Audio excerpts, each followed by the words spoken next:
Matemaatika õppimine on sellepärast oluline, et suurena on sul seda üsna palju tegelikult vaja.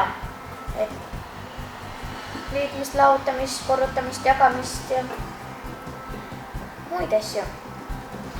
Minu arust on matemaatikat vaja sellepärast, et näiteks kui sa lähed mõnikord poodi ja sul ei ole telefoni kaasas, kus kalkulaatorit vaadata, siis sa pead peast arvutama.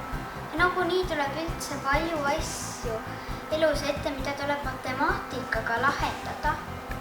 Et kui sa sõpradega mängid, siis lauamängudes igal pool võib seda vaja minna.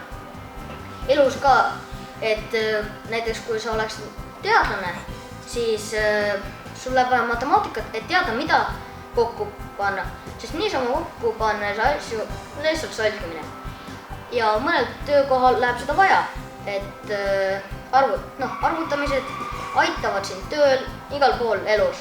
Mulle meeldib matemaatika sellepärast, et see on väga huvitav ja seda elus läheb ka hiljem vaja, kui näiteks sul arvutis on midagi vaja või majanduses on mingi sellised protsendid on näiteks, et või peab mingit hinda arvutama ja palju muud ka, näiteks kui sa ise paned mõnele asjale hinda, et siis kasumid protsentides ja niimoodi.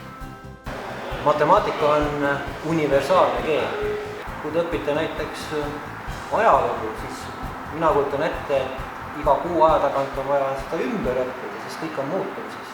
Aga matemaatika ei muutu, see on aus, universaalne, üle piirilike, üle rahvusmaine. Mida siis veel õppida? Ikka jumala keelt.